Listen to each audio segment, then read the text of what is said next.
이번 영상은 무화과 키우기 2년차 종합 영상이고요. 똑같이 따라 하시면 이런 열매를 화분마다 적어도 40개씩 수확할 수 있어요. 1년차는 이전 영상을 참고해 주시고요. 3년차 이후에도 2년차랑 똑같으니까 2년차 방법대로 해주세요. 그럼 영상 출발합니다. 오늘은 무화과 키우기 2년차 첫 번째 영상이고요. 수영이랑 순 속는 거, 그리고 첫 비료 주는 걸 보여드릴게요. 먼저 수영을 볼게요. 결론부터 말씀드리면 이 사진이 제가 추천드리는 수영이에요. 열매 수확량이 극대화되는 수영이고요. 왜 이런 수영을 골랐는지 말씀드려 볼게요. 제가 생각했을 때 수영이랑 관련해서 목표로 잡아야 될 건 크게 세 가지예요. 첫 번째로 당연히 열매가 많이 열리게 해야 될 거고요. 두 번째로 겨울에 화분 보관이 쉬워야 돼요. 세 번째로 나무가 몇 년만 키우고 죽으면 안 되고 오래 키울 수 있어야 될 거고요. 이 중에 나무 수명에 대한 걸 먼저 얘기해 볼게요. 이건 무화과뿐만 아니라 모든 화분 재배에 해당하는 얘기고요. 제일 중요해서 먼저 말씀드리는 거예요. 예를 들어서 이 그림처럼 나무를 키운다고 해볼게요. 특징이 뭐냐면 해마다 나무 크기가 점점 커지고 있다는 거예요. 근데 문제가 화분 크기는 똑같죠? 그러면 지하부, 그러니까 뿌리의 양은 일정한데 지상부, 잎이랑 가지 숫자는 계속 커지고 있어요. 이렇게는 당연히 지속 불가능하고요. 어느 시점이 되면 지상부를 뿌리가 감당할 수 없는 순간이 와요. 그때부터는 봄이 돼도 가지가 거의 자라지를 못하고요. 우리가 흔히 얘기하는 수세가 떨어진다 라는 현상이 나타나게 될 거예요. 나무의 수명이 끝나버리는 거죠. 이게 땅에 심었을 때랑 화분에 심었을 때의 가장 큰 차이예요. 땅에서는 해마다 더 크게 키우셔도 되는데 화분에서는 뿌리의 양이 정해져 있으니까 지상부를 무한대로 계속 키우시면 안 돼요. 물론 화분을 더 큰 화분으로 옮겨주면 되겠지만 무한히 화분을 계속 키울 수는 없죠. 그러니까 내가 키울 최종 화분에서 나무의 최종 크기는 얼마로 할지를 정해야 돼요. 예를 들어서 포도 같은 경우는 포도 1년차 영상에서 보여드렸던 방법이 저희 가드닝랩 부직포합은 대형을 기준으로 했을 때 가로로 눕힌 가지 숫자는 8개를 키웠죠. 이 8개 가지는 겨울에는 다 잘랐고 세로로 세운 가지, 그림에서 갈색 가지만 남겼어요. 이걸 해마다 반복할 거예요. 2년차 봄이 되면 똑같이 가지를 8개 키워서 포도를 수확할 거고요. 2년차 겨울에는 다시 세로로 세운 가지만 남길 거예요. 3년차 봄에도 똑같이 가지를 8개만 키우고요. 이렇게 무한 반복할 수 있겠죠. 그러면 화분에서도 수세가 떨어지는 현상 없이 나무를 오래오래 키울 수 있어요. 이런 식으로 내가 키우려는 화분 크기에서 해마다 남기는 부분은 얼마나 남기고 해마다 키우는 크기는 얼마나 키울지 식물 종류에 따라서 최적화가 필요해요. 이게 화분 재배에서 가장 중요한 노하우예요. 근데 생각보다 사람들이 이게 중요하다는 걸 모르더라고요. 그래서 당장 2년차, 3년차에는 열매가 엄청 열렸다고 자랑하는 걸 보고 수영을 따라했다가 시간이 더 지나면 나무가 금방 수명이 끝나버리고 이유는 모르고 넘어가는 분들이 많으시더라고요. 그래서 장기적으로 지속 가능한 수영이 되려면 해마다 똑같은 모양으로 키우고 겨울에는 똑같은 모양만 남기는 수영으로 키우셔야 돼요. 제가 그동안 가장 공들여서 실험했던 것도 바로 이 부분이고요. 최적화가 어느 정도 끝났으니까 노하우를 아낌없이 풀어볼게요. 포도 같은 경우는 대형 화분에서 가지 8개가 최적이었는데 무화과는 가지 4개가 최적이에요. 봄이 되면 가지 4개를 키웠다가 겨울이 되면 전부 잘라버리고 그림에 갈색으로 표시한 가지, 그러니까 세로로 세운 가지만 남길 거예요. 일단 가지 4개가 최적이라고 치고 그러면 4개를 어떻게 배치할 거냐가 문제겠죠. 예를 들어 똑같이 가지가 4개여도 이 그림처럼 배치할 수도 있어요. 이렇게 배치하면 뭐가 문제일까요? 이 아랫부분은 잎이 서로 겹치거나 가릴 거고요. 햇빛이 잘 안 들 거예요. 그러면 아래쪽 마디는 열매가 잘 안 열리는 문제가 있고요. 더 큰 문제는 호르몬 균형이 깨져요. 흔히 영양생장, 생식생장이라고 하는데 나무가 키만 클지 아니면 꽃이나 열매가 열릴지가 잎에서 만드는 호르몬이랑 뿌리에서 만드는 호르몬 사이에 균형에 따라서 정해지거든요. 근데 이런 수영에서는 가지마다 뿌리가 다 나오거든요. 그래서 가지마다 호르몬 균형이 다 다르고요. 어떤 가지는 열매가 잘 열리는데 어떤 가지는 열매가 전혀 안 열리는 가지도 생길 거예요. 이게 과일나무를 외목대로 키우는 가장 큰 이유예요. 사과, 배, 복숭아, 감 등등 어떤 과일나무를 봐도 아래쪽은 외목대로 자라다가 위로 가면서 가지가 갈라지게 키우죠. 그래야 뿌리에서 오는 호르몬이 다 한 군데로 모여서 올라오니까 호르몬 균형을 맞추기가 쉽거든요. 반대로 이런 수영은 균형 맞추기가 어렵고 열매가 없는 가지가 생겨서 수확량이 적어질 수밖에 없어요. 다만 예외적으로 이런 수영이 꼭 필요한 경우도 있어요. 그게 언제냐면 땅에 심는 경우예요. 제주도나 남해안 일부를 제외하면 우리나라는 어디에 심어도 무화과가 겨울에 얼어 죽거든요. 그래서 겨울에는 무릎 높이 아래에서 짧게 자른 다음에 지피나 왕겨, 담요 같은 걸로 덮어줘야 돼요. 근데 외목대로 키운 경우는 자르고 나면 남는 게 너무 없죠. 몇 년 지나면 자르고 나서 남는 가지 개수야 많아지겠지만 이렇게 생기면 가지를 일일이 감싸는 게 귀찮거든요. 반면에 오른쪽처럼 가지 여러 개가 땅속에서 나오게 심으면 짧게 다 잘라버려도 가지가 여러 개가 남겠죠. 그러면 다음 해에는 가지 여러 개가 봄부터 동시에 자라니까 수확 시기도 빨라지고요. 수확량도 더 많아져요. 물론 열매가 안 열리는 가지도 있을 텐데 그걸 고려해도 가지 숫자가 더 많아졌기 때문에 전체 수확량은 많아져요. 그리고 혹시나 가지가 얼어 죽었을 때도 이렇게 가지가 여러 개면 일부는 살아남는 경우가 있거든요. 그래서 땅에 심을 때는 이런 수영을 추천드려요. 물론 전문적으로 농사 지을 때는 다른 수영도 많은데 취미는 이 정도면 충분할 것 같아요. 이렇게 만드는 방법은 처음에 심을 때 깊게 심으시면 돼요. 가지 몇 마디가 땅에 묻히게 심어주시고요. 그러면 첫 해에는 외목대였어도 다음 해에는 땅속에 묻힌 가지에서 새로 가지가 자랄 거예요. 그 다음부터는 짧게 자르면 맨 오른쪽 같이 되겠죠. 만약에 처음 심을 때 나무가 너무 짧으면 바로 땅에 심지 마시고 화분에서 조금 키워서 아래쪽 잎을 잘라내면 깊게 심을 수 있으실 거예요. 참고로 무화과는 뿌리에서는 새로 가지가 안 나오니까요. 가지를 깊게 심어야지만 새 가지가 나오는 건 알고 계시면 좋을 것 같고요.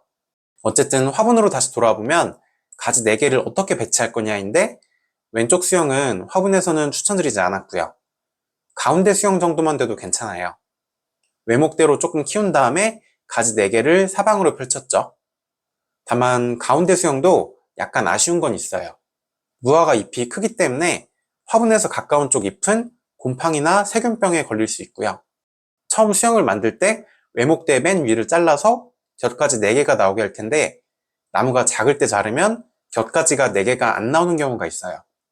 아니면 흙 속에서 곁가지가 나와버리기도 하고요. 그래서 최종적으로는 제일 오른쪽에 이 수영을 추천드려요. 갈색으로 표시한 외목대를 길게 키우고 곁가지 4개를 띄엄띄엄 키웠죠. 조금 더 자세히 볼게요.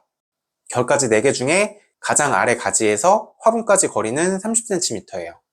이 공간을 충분히 띄워야 흙 상단에 공기가 잘 흘러서 뿌리가 건강하고요.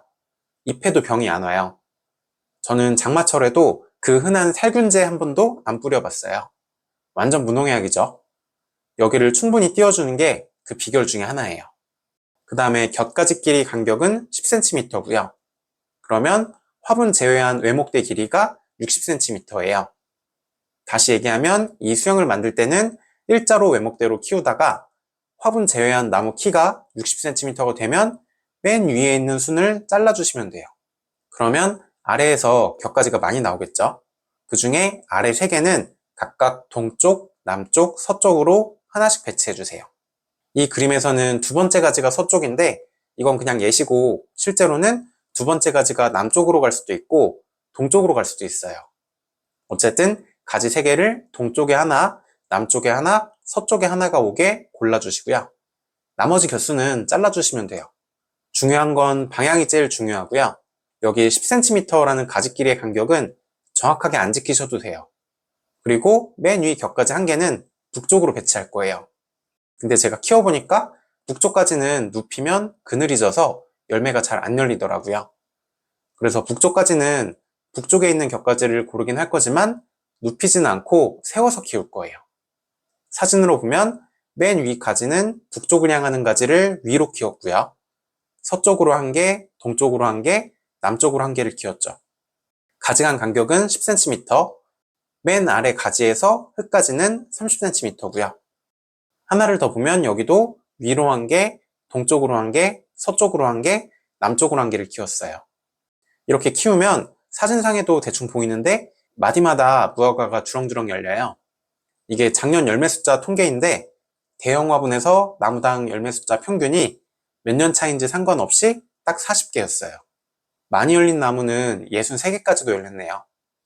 그래서 권장드린 수영으로 키우시면 저희 목표 중에 열매가 많이 열리는 게 해결되고요. 수세가 떨어지는 현상 없이 나무 수명도 길게 가져갈 수 있어요. 그리고 겨울에는 곁가지 4개를 두세 마디씩만 남기고 다 잘라줄 거예요.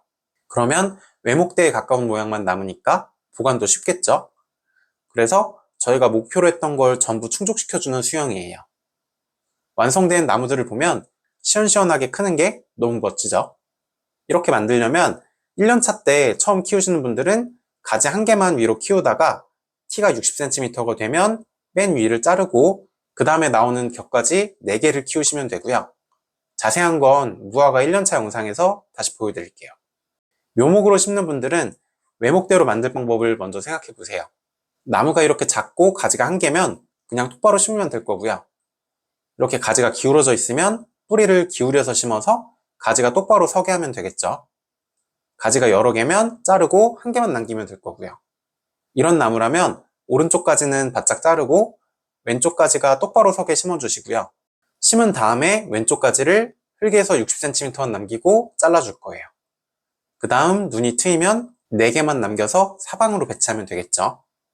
이런 식으로 수영을 만들어가면 되세요.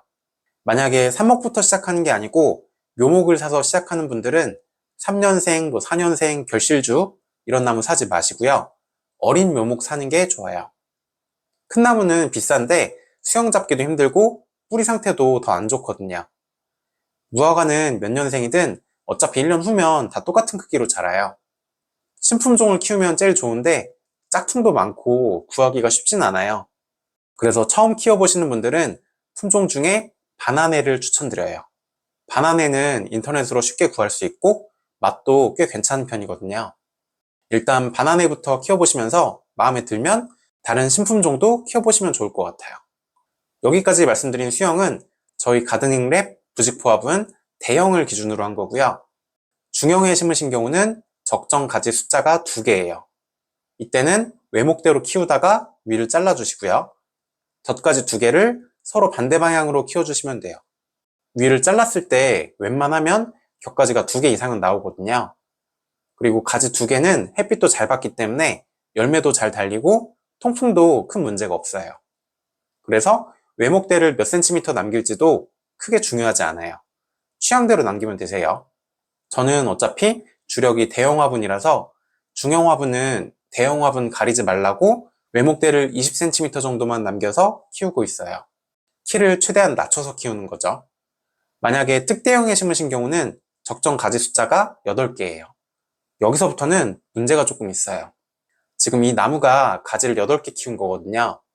품종이 레드레바네스라서 열매가 엄청나게 달리는 품종인데 가지 끝에만 열매가 달리고 가지 안쪽에는 열매가 하나도 안 달렸어요. 그림으로 보면 이런 식으로 키운 건데 외목대 위쪽에 가지 4개를 동서남북으로 배치하고요. 아래쪽 가지 4개도 동서남북으로 배치한 거예요.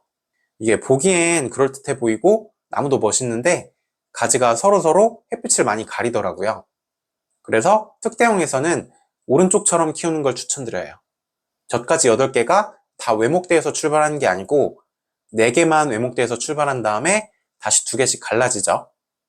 일단은 외목대로 키우다가 60cm에서 잘라서 곁가지 4개를 동서남북으로 배치해 주시고요. 이때도 맨 위 곁가지는 북쪽으로 향하되 눕히지 말고 세워주세요. 1년차는 이대로 가지 4개만 키워서 수확하면 되세요. 그 다음에 2년차부터는 4개 가지에서 눈을 2개씩 남겨서 키우면 전체 가지 숫자가 8개가 될 거예요. 겨울이 되면 이 8개 가지를 짧게 자르고 봄에는 다시 8개 가지를 키우면 되겠죠. 예상 수확량은 80개 정도고요. 개인적으로는 그냥 대형에 심는 게 속 편한 것 같아요. 근데 예외적으로 꼭 특대형에 심는 걸 추천드리는 품종들이 있어요. 제가 품종 소개 영상에서 착과 분턱이 높다고 하는 품종들이고요. 이런 품종들은 나무가 충분히 커져야 열매가 잘 생기거든요. 가지 숫자도 앞에서 말씀드린 것보다 2배 이상으로 키워야 돼요. 중형에서는 4개 이상, 대형에서는 8개 이상, 특대형에서는 16개 이상이고요. 가지가 많으면 많을수록 좋아요. 그래서 맨 처음에 이렇게 키우시지 말라고 말씀드렸는데 이 예외 품종들은 해마다 지상부를 점점 키워가면서 키우셔야 돼요. 특대형에서 예상 열매 숫자를 80개를 말씀드렸는데 이런 품종들은 나무만 크게 키우면 200개 이상도 가능해요. 대신 나무 나이가 적을 때는 수확량이 빈약하고요. 단점은 월동할 때 자리를 많이 차지하겠죠. 그래서 저는 이런 품종들은 안 키우고 다 없애버렸어요. 무화과 처음 키우시는 분들한테도 추천할 만한 품종은 아니에요. 이제 수영 얘기는 여기까지 하고 실내에서 키우는 수영은 나중에 따로 얘기하기로 하고요. 2년차 이상 나무를 키우는 걸 보여드릴게요. 창고에 보관했던 나무를 4월 4일에 꺼냈어요. 눈이 트이기 전에는 최저 온도가 영하로 안 떨어질 때 꺼내면 되세요. 하루 이틀 영하 2, 3도 정도 떨어지는 건 괜찮고요. 저는 서울 옥상에서 해마다 2월 말일 정도에 꺼냈어요. 올해는 자동 관수 영상 찍는다고 늦어져서 4월 초에 꺼냈네요. 벌써 눈이 트였죠? 눈이 트인 나무는 최저 온도가 영상 5도 이상일 때 꺼내야 되세요. 왜냐면 영상 5도 미만에서는 서리가 내릴 수 있거든요. 도심에서는 서리가 잘 안 내리는데 텃밭이나 산 근처에서는 서리가 쉽게 오고요. 서리를 한번 맞으면 타격이 엄청 커요. 거의 1년 농사를 망칠 정도니까 조심하셔야 되세요. 그렇다고 나무를 너무 늦게 꺼내면 순이 많이 자라겠죠? 그러면 햇빛을 못 보고 자란 잎이 햇빛에 타버릴 수 있어요. 이 나무처럼 막 순이 자란 정도는 괜찮은데 잎이 손바닥만하게 커버렸다든지 하면 55% 차광막 아래에서 2주 이상 햇빛에 적응시킨 다음에 햇빛을 보여주셔야 돼요. 그러면 귀찮으니까 저는 눈이 트이기 전에 더 이상 큰 추위는 없는 2월 말에 꺼내놓는 걸 선호하는 편이고요. 나무를 꺼내면 제일 먼저 할 일은 비료를 주는 거예요. 무화과는 비료를 잘 먹는 나무라서 가을쯤 되면 화분 안에 비료가 하나도 안 남거든요. 그러면 2년차부터는 매년 1년치 비료를 새로 다 줘야겠죠. 제일 첫 번째 비료는 나무를 4월 전에 꺼내셨으면 4월 초에 주시고요. 4월 초 이후에 나무를 꺼낸 경우는 나무를 꺼내자마자 주세요. 비료는 어분골드랑 용성인비를 줄 거예요. 어분골드는 물고기를 갈아서 만든 비료고요. 포도 키우기에서도 말씀드렸지만 아미노산이 많이 들어있어서 식물한테는 만병통치약이나 마찬가지예요. 무화과한테 필요한 질소는 전부 이 어분골드로 공급해 줄 거예요. 양은 30ml니까 15ml 계량 스푼으로 2번 줄게요.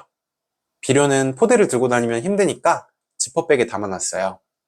다음으로 용성인비는 15ml 계량 스푼으로 1번이에요.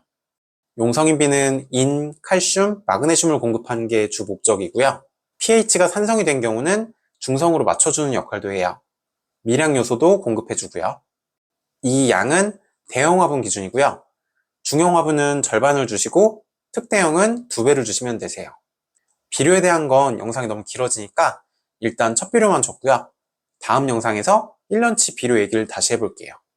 만약에 묘목을 심으신 분들은 상토를 심으면 그 안에 이미 비료가 많이 들어있거든요. 그래서 이 영상대로 비료를 주지 마시고 무화과 키우기 1년차 영상에 나오는 비료량을 참고해주세요.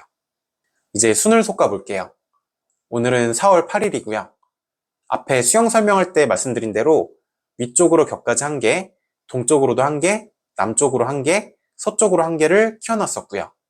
겨울에 2-3마디만 남기고 짧게 잘랐던 상태예요. 그러면 격가지마다 2-3개씩 눈이 트일 수 있겠죠. 그걸 격가지마다 1개만 남기고 잘라줘야 돼요. 그게 순속기이고요. 먼저 맨 위 가지는 이쪽이 북쪽이에요. 잘 보면 눈이 2개가 트여 있죠. 방향상으로는 이 눈이 정북쪽에 가까운데 어차피 북쪽은 정북인지가 중요한 게 아니고 위로 키울 거거든요. 이 눈은 원래 있던 가지랑 간섭이 있어서 위로 키우기가 힘들 것 같아요. 그래서 잘라버리고 위에 있는 눈을 남길게요. 다음으로 이 가지는 남쪽으로 유인할 가지예요. 이쪽이 남쪽이고요. 이 눈은 방향상으로도 잘 안 맞고 너무 아래에 있어서 유인하다가 끊어질 수도 있을 것 같아요. 잘라버리고 위쪽 눈을 남길게요. 그 다음에 이쪽이 동쪽이고요. 여기는 눈이 4개나 튀었네요. 아래에 달린 눈 3개를 제거할게요. 1개만 남겼고요. 이쪽이 서쪽이에요.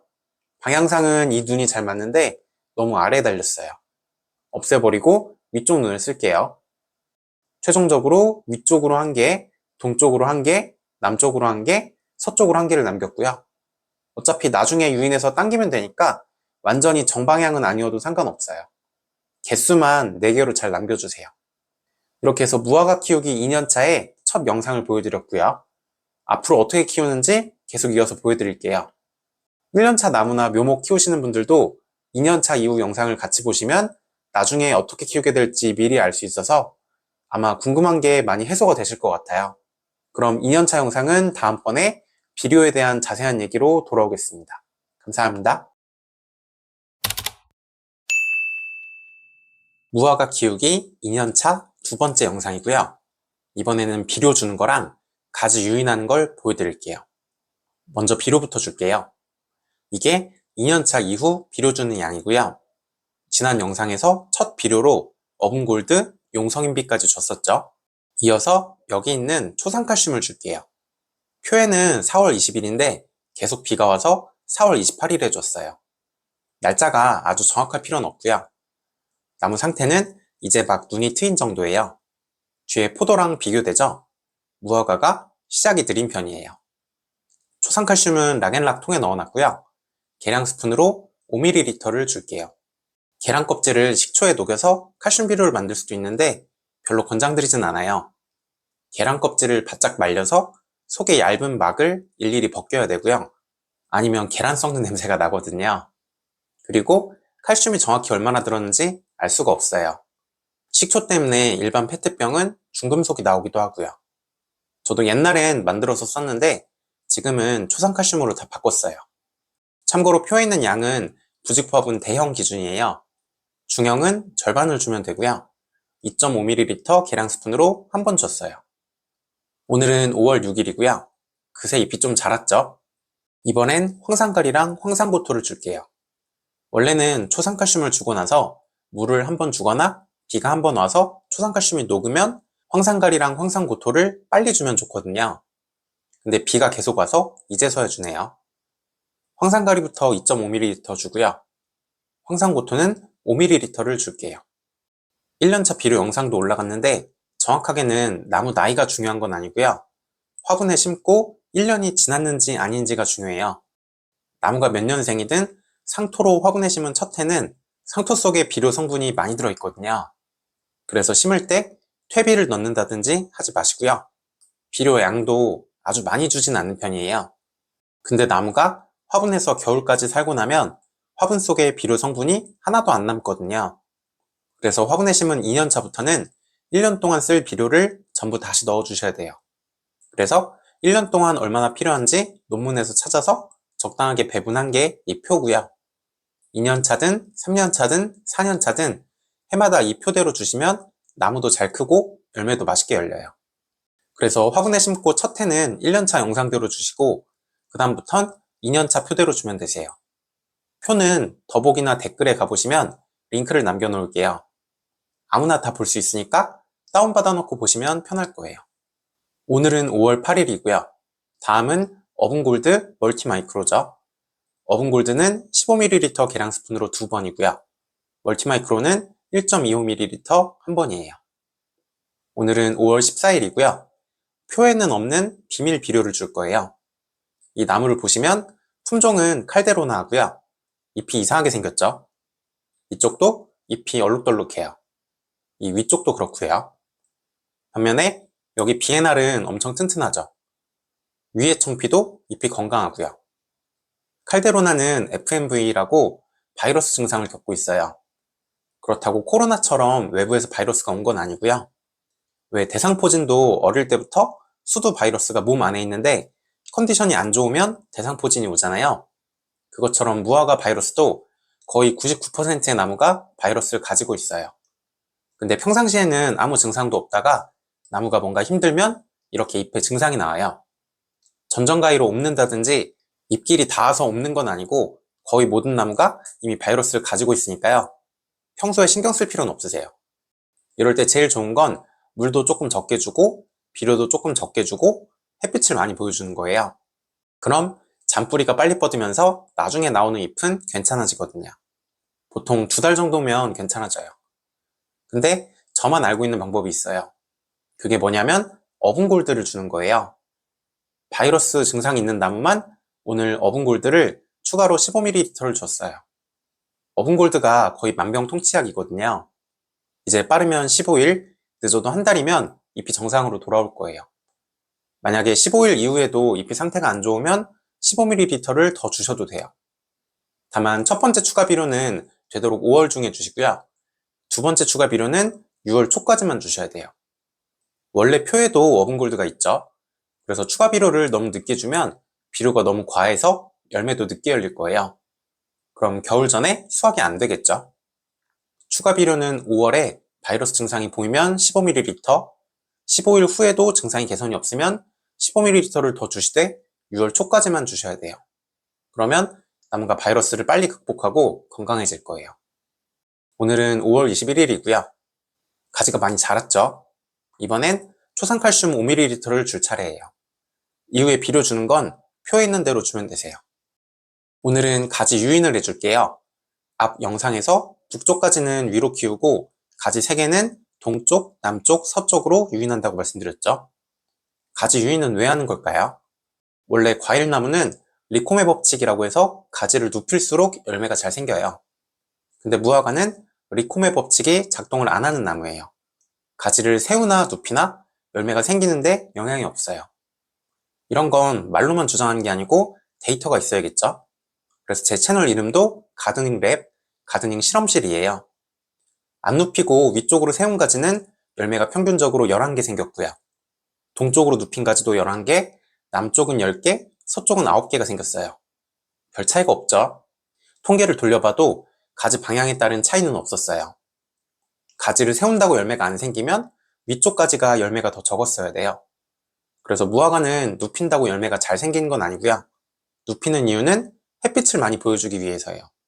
가지가 옹기종기 다 모여있으면 햇빛이 안 들어서 안쪽은 열매가 안 열리거든요. 그래서 이렇게 유인줄을 매서 가지 3개는 동, 남, 서쪽으로 펼쳐줄 거예요. 유인줄은 어떻게 하셔도 상관없는데 제가 하는 방법을 한번 보여드릴게요. 먼저 유인줄을 만들어야 돼요. 한번 만들면 매년 쓸 수 있게 만들었어요. 흰색 줄은 작물 유인줄이고요. 검은색 코드락을 끼웠어요. 근데 그냥 끼운 게 아니고 코드락을 끼우기 전에 유인줄에 미리 양말목 끈을 하나 걸어놨어요. 이게 한 개고요. 이건 작년에 썼던 걸 가을에 걷어서 모아놓은 거예요. 만드는 걸 보여드릴게요. 이게 한 개를 미리 표준 길이로 잘라놓은 거예요. 재보니까 2m 30cm 정도 되더라고요. 똑같은 길이로 유인줄을 먼저 잘라줄게요. 그 다음에 양말목근 한 개를 유인줄에 끼워주세요. 그 다음에 코드락을 끼울게요. 구멍 2개짜리 코드락이고요. 이런 거 평상시에 옷이나 가방 같은 데 많은데 이름이 코드락이더라고요. 구멍 2개에 유인줄 양쪽 끝을 하나씩 넣어줄게요. 이게 다 만든 거고요. 이 부분은 매년 다시 쓰는 부분이에요. 이제 가지를 유인할게요. 맨 위 가지는 위로 크게 놔둘 거고요. 나머지 가지는 눕혀줄게요. 먼저 유인줄에 끼워진 양말목 끈을 배수판 제일 구석에 묶을게요. 그 다음에 양말목 끈을 하나 더 가져오고요. 가지에 걸어주세요. 가지에 어떤 식으로 걸었는지 잘 봐주시고요. 유인줄을 양말목 끈에 묶어줄게요. 이때는 너무 팽팽하게 묶지 말아주세요. 잘못하면 가지가 부러지거든요. 유인하는 건 코드락에서 줄을 짧게 해서 팽팽하게 할 거예요. 주의하실 게 코드락에서 줄을 당기는 힘으로 유인하면 안 되고요. 왼손으로 가지를 눕히면 줄이 남겠죠. 그렇게 남는 줄만 코드락 쪽에서 당겨가면 되세요. 그냥 코드락에서 줄을 당기는 거랑은 조금 다르죠. 가지를 실질적으로 눕히는 건 왼손으로 살살 눕히는 거고 남는 줄만 코드락에서 짧게 해주세요. 코드락 힘만 가지고 가지를 눕히면 부러지기 쉽거든요. 주의하실 건 비 온 당일이나 비 온 다음 날까지도 유인하시면 안 돼요. 엄청 잘 부러지더라고요. 그리고 가지가 너무 짧을 때는 유인하지 말고 자랄 때까지 기다려주세요. 한 번 더 보여드릴게요. 묶기 전에 코드락에서 줄을 길게 해주시면 좋아요. 줄이 아예 빠지진 않게 조심하시고요. 다시 끼우려면 귀찮거든요. 먼저 양말목 끈부터 배수판에 묶고요. 저는 코드락을 아래로 보내줄게요. 위에 있으면 너풀거리는 게 보기 안 좋아서요. 그 다음에 양말목 끈을 걸고요. 유인줄을 넣어서 묶어줄게요. 코드락 줄은 팽팽하게 당기지 말고 조금만 조여주고요. 왼손으로 가지를 살짝 눕히면서 코드락 줄을 조일게요. 너무 팽팽하게 하면 여기가 부러질 거예요. 가지 4개인데 1개가 부러지면 25%가 날아가죠. 물론 수확량은 아주 큰 차이는 없어요. 나머지 가지 3개가 더 자라거든요. 그래도 부러지면 마음이 아프니까 조심해주세요. 나머지 가지 2개도 유인해줄게요. 북쪽까지는 그냥 두면 알아서 위로 자라고요. 동쪽, 남쪽, 서쪽은 각각 배수판 귀퉁이에 묶었어요. 유인줄을 가지에 바로 안 묶은 건 가지를 파고들거나 상처가 날까봐 그런 거고요. 코드락이라 길이 조절도 편하겠죠. 유인하는 각도는 수평으로 눕힐 필요는 없고요. 45도보다 약간만 더 눕히면 돼요. 가지가 너무 튼튼하면 한 번에 다 눕히려고 하지 마시고 처음엔 조금만 눕혀놓고 며칠 있다 더 눕히셔도 되고요. 만약에 유인하는 게 귀찮으시면 겨울에 전정할 때 동쪽, 남쪽, 서쪽까지는 길게 남기고 자르시면 돼요. 그러면 내년에 가지가 중앙에서 멀리서부터 자라기 시작하니까 서로 햇빛을 안 가리겠죠. 대신에 겨울에 보관할 때 자리를 좀 더 차지할 거고 나무는 좀 더 못생겨질 거예요. 그래서 이렇게 유인하는 건 자기 만족에 가까워요. 사방으로 쭉쭉 뻗은 게 나무가 멋지죠. 그래서 저는 유인하는 걸 좋아하고요. 어차피 취미니까 하고 싶은 대로 해보시면 좋을 것 같아요. 품종별로 특이사항을 좀 말씀드리면 JHA는 2년차부터 나무가 눕는 경향이 있어요. 그래서 작년에도 유인했다가 유인한 걸 다 풀고 거꾸로 지지대를 세웠어요. 두 그루가 다 그런 걸 봐서는 품종 특성으로 보이고요. 올해는 유인을 안 하려고 했는데 그러기엔 또 가지가 너무 모인 것 같아요. JH는 유인줄 대신에 처음부터 지지대를 꽂고 묶어줄까 싶네요. 아마 비슷한 품종인 스트로베리 베르테도 누울 가능성이 있을 것 같아요. 이렇게 눕는 나무들은 지지대로도 충분할 것 같아요. 일반적인 나무는 지지대로는 안 당겨져서 유인줄을 쓰는 거거든요.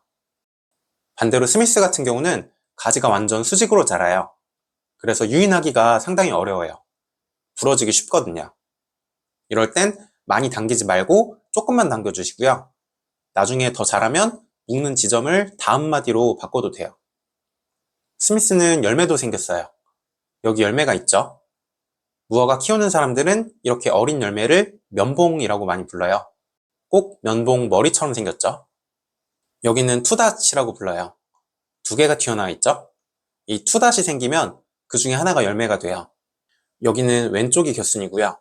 오른쪽이 열매네요. 야외에서 키우시면 잘 모르셔도 상관없어요. 열매가 알아서 잘 생기거든요. 근데 실내에서 키우시는 분들은 매일 여기만 쳐다보면서 열매가 언제 생기나 전전긍긍 하실 거예요. 제가 전에 그랬거든요. 오늘이 5월 21일인데 스미스만 열매가 생겼고 다른 품종은 아직 열매가 없어요. 에이트리노가 열매가 가장 빨리 생기는 품종 중에 하나인데 아직도 투다시고 열매는 안 나왔거든요. 다른 분들도 조바심 내실 필요는 없는 게 7월 중순까지만 열매가 생기면 올해 수확이 가능해요. 아무리 늦어도 100일이면 수확이 되니까 7월 중순에 생기면 늦어도 10월 말에는 있거든요. 이게 작년 5월 28일인데 거의 대부분 품종이 면봉이 나와 있었어요. 심지어 한 마디에 열매가 2개씩 쌍둥이로 나온 나무도 있었고요. 이미 유인도 다 끝낸 상태였어요. 2023년도 5월 25일에 유인이 이미 다 끝나 있었고요. 올해는 봄 날씨가 안 좋아서 모든 식물이 다 느리네요. 최근에는 5월부터 호우주의보에 비도 정말 많이 왔어요. 그래도 부직포화분이라서 자란 게 며칠 늦는 거 말곤 걱정할 건 없어요. 앞으로 2년차 이상 나무는 크게 할 일이 없고요. 표대로 비료 주시고 유인해 주시면 끝이에요. 다음 영상은 6월 말쯤에 순집기 하는 영상으로 돌아오겠습니다. 감사합니다. 2년차 이상 무화과 키우는 걸 보여드리고 있는데요. 지난번에 가지 유인하는 거랑 비료 주는 방법까지 얘기했고요. 이번엔 순집기 하는 걸 보여드릴게요. 이렇게 가지 맨 위를 잘라내는 걸 순집기라고 하고요. 적심이라고도 하죠. 순집기는 왜 하는 걸까요?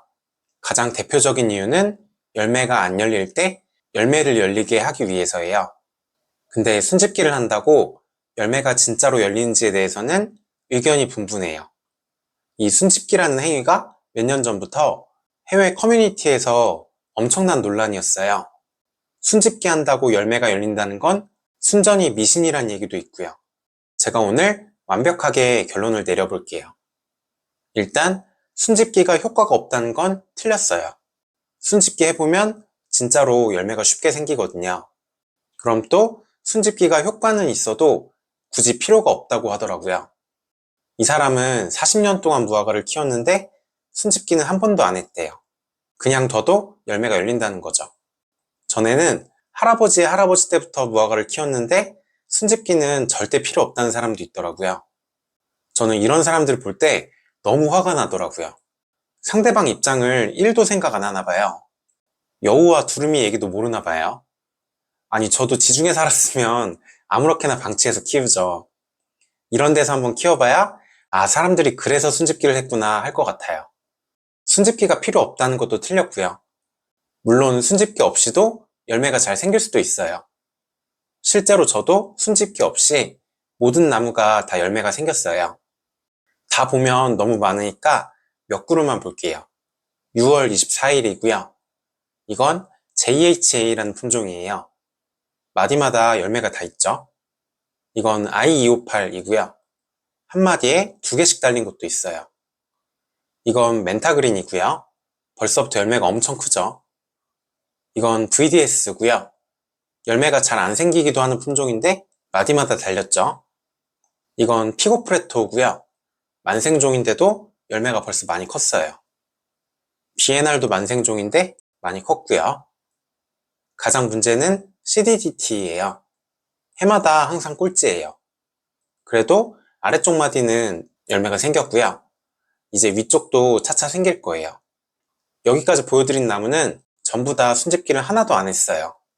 이전 영상들에서 제가 설명드렸던 대로 똑같이 키우시면 순집기를 안 해도 무조건 이때쯤 열매가 열릴 거예요.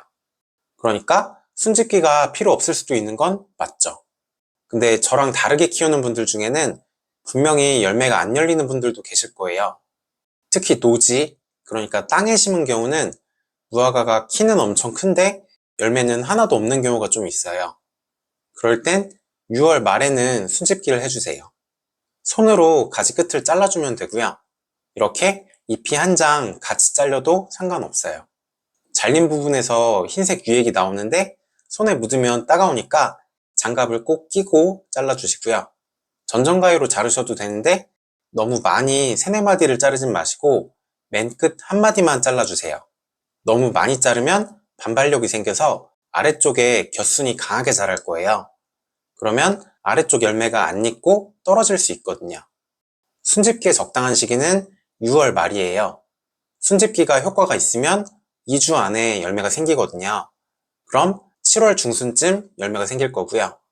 만생종도 웬만하면 100일이면 열매가 있거든요. 그럼 대략 10월 중순쯤이면 수확할 수 있어요. 그래서 6월 말이 순집기하기 좋은 시기고요. 무화과는 마디마다 열매가 하나씩 열리니까 순집기는 어떻게 보면 열매 개수를 제한하는 거예요. 그래서 순집기를 너무 빨리 하는 것도 안 좋아요. 예를 들어 6월 초에 순집기를 하면 마디가 10개밖에 없어서 열매가 10개만 열리는데 6월 말에 순집기를 하면 그동안 나무가 더 커서 마디가 20개고 열매도 20개가 열릴 수 있거든요. 그러니까 6월 말까지 기다려봤다가 그때도 열매가 없으면 순집기를 해주세요. 물론 6월 말 전에 나무가 엄청 커서 마디가 많다. 그런 경우는 조금 더 일찍 순집기를 하셔도 되고요. 근데 이렇게 순집기를 해서 열매가 열리게 하는 게 효과가 없는 경우도 있어요. 첫 번째가 품종 문제예요. 열매가 안 열리는 품종은 순집기를 해도 열매가 안 열려요. 제가 무화과 품종 소개 영상에서 착과 문턱이 높다고 하는 품종들이 있어요. 전에 화분 크기 정할 때도 꼭 특대형에 심으시라는 품종이 있었죠. 이런 품종은 열매가 안 열리기로 마음먹은 해에는 순집기뿐만 아니라 무슨 짓을 해도 열매가 안 열려요. 저도 브람스 말타를 3년간 키웠는데 나무가 이렇게 커도 순집기를 해도 열매가 안 열렸고요. 작은 화분에서 비료도 안 주고 쫄쫄 굶겨도 순집기 효과가 없었어요. 뒤쪽 나무들은 주렁주렁 열렸는데 브람스 말타는 너무하죠. RDB도 그런 품종 중에 하나예요. 순집기를 아무리 해도 열매가 잘 안 열려요. 나중에 자세히 말씀드릴 텐데 RDB는 무화과 처음 키우시는 분들한테 절대로 좋은 품종이 아니에요. 이런 품종들은 큰 화분에 심어서 나무가 충분히 크고 나이도 많이 먹어야 열매가 열리기 시작하거든요. 그래서 순집기를 해도 효과가 없을 수 있어요. 물론 순집기를 해서 손해볼 건 없으니까 6월 말까지 열매가 없으면 순집기를 시도해 보시고요. 열매가 안 열려도 너무 실망하지 마세요. 물론 저라면 이런 품종들은 안 키워요. 세상에 더 좋은 품종이 차고 넘치니까요. 실제로도 다 폐기했고요. 순집기가 효과가 없는 두 번째 경우는 햇빛이 부족한 경우예요. 햇빛이 부족해서 안 열리는 경우는 당연히 순집기를 해도 열매가 안 열려요. 기름을 안 넣고 차가 왜 안 가냐고 하는 거나 마찬가지죠. 대표적으로 실내에서 키우는 경우가 햇빛이 부족한 경우고요. 세 번째는 나무가 너무 작은 경우예요. 가지가 한 개면 적어도 잎이 8장은 되는 게 좋고요. 가지가 여러 개면 가지당 잎이 5장씩은 돼야 열매를 기대해 볼 수 있어요. 반대로 말하면 이것보다 잎이 적을 때는 순집기를 하지 말고 나무를 더 키워주셔야 돼요. 물론 8장, 5장이 절대적인 숫자는 아니고 화분 크기나 품종에 따라서 조금씩 달라질 수는 있어요. 어쨌든 6월 말까지는 나무를 좀 키워주셔야 되고요. 나무가 못 컸으면 순집기를 해서 열매가 안 열려도 너무 실망하지 말고 내년을 기약해주세요. 무화과가 진짜 빨리 크는 나무인데 이렇게 못 큰 경우는 문제가 있는 거니까요. 부직 화분에 심고 제가 이전 영상에서 설명드렸던 대로 똑같이 키워보는 걸 추천드려요. 마지막 네 번째는 수영 문제예요. 가지 숫자가 너무 많은 경우에도 순집기에도 열매가 안 생길 거예요. 적정 가지 숫자랑 좋은 수영은 예전 영상에서 말씀드렸으니까 참고해 주시고요. 어쨌든 믿져야 본전이니까 6월 말까지 열매가 없으면 순집기를 한번 시도해 보시고요. 그래도 열매가 안 생기면 이 네 가지 문제가 아닌지 점검해 보시면 좋을 것 같아요. 순집기는 꼭 열매가 생기라고 하는 건 아니고요. 다른 이유 때문에도 순집기가 필요할 때가 있어요. 순집기 하는 두 번째 이유는 가지 간 균형을 맞추기 위해서예요. 이 나무는 에이트리노우고요. 가지 4개 중에 하나만 엄청 크게 자랐죠. 2m도 넘게 자랐어요. 이것보다 더 크면 나중에 태풍에 가지가 부러질 수 있고요. 열매 수확도 힘들어요. 그리고 제일 높은 가지가 더 빨리 자라거든요. 그럼 비료 양은 딱 정해져 있는데 다른 가지는 점점 더 못 자라겠죠. 그래서 제일 많이 자란 가지만 순집기를 해줬어요. 그럼 나머지 가지 3개가 잘 자라게 되고요. 이건 PDM2라는 품종인데 이것도 아래쪽 가지가 너무 약해요. 불균형이 심해서 아래쪽 가지는 아예 바이러스 증상까지 나오고 있어요. 그래서 2m가 넘게 자란 가지만 순집기를 해줬고요. 아마 이 가지도 조금만 더 자라면 순집기를 해야 될 것 같아요. 그래야 아래쪽 가지 2개가 힘을 받을 것 같아요. 가지끼리 차이가 이렇게 심한 건 보통 2년차 때가 많아요. 순집기로 균형을 맞추면서 1년, 2년 지나다 보면 나중에는 점점 알아서 균형이 잘 맞게 되고요. 순집기가 필요한 세 번째 이유는 늦자람을 방지하기 위해서예요. 앞에서 7월 중순까지 생긴 열매는 올해 수확할 수 있다고 말씀드렸죠. 반대로 얘기하면 7월 말부터 생기는 열매는 수확할 가능성이 점점 낮아져요. 그래서 7월 중순이 지났는데도 가지가 계속 자라면 끝을 잘라버리는 게 좋아요. 그러면 가지가 자라는 대신에 이미 생겼던 열매를 익히는 데 집중하거든요. 열매가 아주 조금은 더 빨리 익고 맛도 더 좋아져요. 저는 늦자람 때문에 순집기를 하는 경우는 많진 않아요. 제가 안내드린 대로 비료를 주셨으면 7월 중순쯤에는 대부분 가지가 성장은 멈추고 열매에 집중할 거예요. 혹시라도 7월 중순에도 너무 빨리 자라는 가지가 있으면 그 가지만 순집기를 해주세요. 물론 아까 앞에 나온 것처럼 너무 약한 가지는 7월 중순이 지나도 순집기 하지 마시고 계속 키우는 게 내년을 위해서 좋겠죠. 이렇게 약한 가지는 내년에 다른 가지한테 치여서 눈이 안 트일 수 있거든요.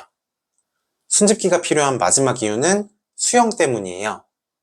다음 주에 1년차 무화과 순집기 영상이 올라갈 텐데 1년차 나무는 60cm만 남기고 잘라서 수영을 만들 거거든요.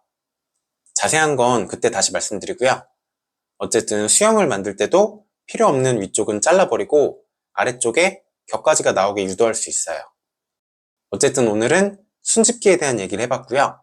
6월 말까지 열매가 없으면 순집기를 해주세요. 우리도 따뜻한 지중해 같은 곳에 살았으면 무화과 가지가 몇 마디 이상 길게 자라면 무조건 알아서 열매가 열리거든요. 그치만 우리는 겨울이 빨리 오는 한국에 살고 있으니까 시간 제한이 있어요. 추워지기 전에 순집기로 열매를 만들어야겠죠. 겨울 걱정이 없는 배짱이는 놀아도 개미는 일해야 되는 것처럼요. 마지막으로 순집기랑 상관은 없지만 날짜별로 찍어놨던 걸 몇 개 보여드릴게요. 비료 줄 때마다 찍어놓은 건데 대충 어느 속도로 크는지 참고는 되는 것 같아요. 열매가 금방금방 크죠? 2년차 나무는 비료 주는 거 말곤 이제 특별히 할 일은 없고요. 다음 영상은 아마 열매에 망을 씌우는 영상이 될 것 같네요. 감사합니다. 무화과 키우기 2년차 네 번째 영상이고요. 이번에는 열매가 안 커지는 이유, 열매를 더 크게 만드는 방법, 그리고 열매에 망을 싼 걸 보여드릴게요. 먼저 날짜별로 열매 크기를 좀 볼게요. 6월 30일이고요. 7월 15일이에요. 열매가 그렇게 크지 않죠? 알사탕 정도 크기예요. 7월 23일에도 큰 차이가 없어요. 이런 것 때문에 남들 무화과는 엄청 크던데 우리 집 열매는 왜 작나요? 하고 물어보는 분들이 많으세요. 그냥 작기만 한 게 아니고 몇 달째 크기가 변화가 없죠. 그래서 걱정하는 분들이 많으시더라고요. 근데 걱정 안 하셔도 돼요.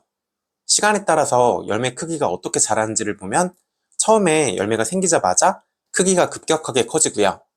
정확히 며칠인지는 모르겠는데 대략 한 달 정도는 커지는 것 같아요. 그러다가 어느 순간부터는 열매가 더 이상 안 커져요. 똑같은 크기로 거의 2달 가까이 대부분의 시간을 보내고요. 도대체 언제 익는 거지? 하고 궁금할 때쯤 갑자기 커지기 시작해요. 커지기 시작하는 게 수확하기 대략 5일 전에서 일주일 전쯤이에요. 그러니까 열매가 안 커진다고 중간에 걱정하실 필요 없고요. 커지기 시작할 때까지 기다려주세요. 그리고 또 신기한 건 이렇게 멈췄을 때 크기보다 마지막에 최소 2배 이상 커지거든요. 근데 멈췄을 때의 크기가 크다고 해서 최종 크기도 꼭 큰 건 아니에요. 수확할 때 어디까지 커질지는 미리 알 수가 없고 끝까지 가봐야 알아요. 그림으로 보면 이런 느낌이에요. 빨간색으로 표시한 열매가 처음에는 더 컸어도 나중에 많이 안 커지는 경우도 있어요. 그러니까 멈춰있는 기간에 열매가 작다고 걱정하실 것도 아니고 크다고 너무 좋아하실 것도 아니에요. 인생이랑 똑같죠? 끝에 누가 웃을지는 몰라요. 앞에 보여드린 품종이 비에날인데 이건 6, 70g까지도 커지거든요. 근데 아직은 엄청 작죠? 믿고 기다리면 알아서 커질 거예요. 그럼 열매가 어디까지 커질지는 그냥 운일까요? 그런 건 아니고요. 열매 크게 키우는데 가장 중요한 3가지를 알려드릴게요. 첫 번째로 가장 중요한 건 나무 건강이에요. 조금 김새는 얘기일 수도 있는데 왜 공부 잘하는 사람들 인터뷰하면 교과서 위주로 공부했다고 하죠? 운동선수들은 기본기가 중요하다고 하고요. 그거랑 똑같아요. 기본에 충실해야 되세요. 그 중에서도 가장 중요한 건 뿌리예요. 흙이 물 빠짐이 좋고 뿌리가 건강해야겠죠? 그럼 잔뿌리 양이 많아지고요. 잔뿌리 양에 비례해서 잎도 많아져요. 잎이 많아지는 게 왜 중요하냐면 열매는 스스로 비료 성분을 퍼올릴 힘이 없고 잎이 비료를 끌고 오거든요. 잎이 많아지면 잎에서 증발하는 물이 많아지고요. 잎에서 물을 당기는 힘이 뿌리까지 전달돼서 뿌리에서 물을 흡수하는 양도 많아져요. 그럼 물이랑 같이 비료도 딸려 들어오겠죠? 그 비료가 물이랑 같이 위쪽으로 전달돼서 결국에는 열매가 커지게 돼요. 식물이 물을 흡수하면 실제로 사용하는 물의 양이 얼마나 될까요? 흡수한 물 중에 10%만 식물이 사용하고요. 나머지 90%는 공기 중으로 증발돼 버려요. 엄청 비효율적이죠? 저도 처음엔 왜 굳이 그렇게 하는지 이상했는데 그게 다 이유가 있어요. 물을 증발시키면서 땅속에 있는 비료를 잎이랑 열매로 퍼올리는 거예요. 그러니까 식물이 잘 안 자랄 때는 식물 영양제 같은 거 백날 꽂아봐야 하나도 효과가 없고요. 상토 속에 이미 있는 것도 못 먹고 있는 상태예요. 그럴 땐 비료를 더 주는 게 아니고 뿌리가 튼튼해지게 해주셔야 돼요. 그럼 쑥쑥 자라고 잎이 폭발적으로 늘어날 거예요. 그럴 때 비료를 주시면 달리는 말에 찌찍질하는 것처럼 미친 듯이 자라게 되고요. 1년차 8월만 돼도 이렇게 나무가 팔목 두께로 굵어져요. 열매도 저절로 커지겠죠? 그럼 어떻게 하면 나무가 건강해지고 잔뿌리가 많아질까요? 제일 쉬운 건 부직포 화분에 상토를 심는 거예요.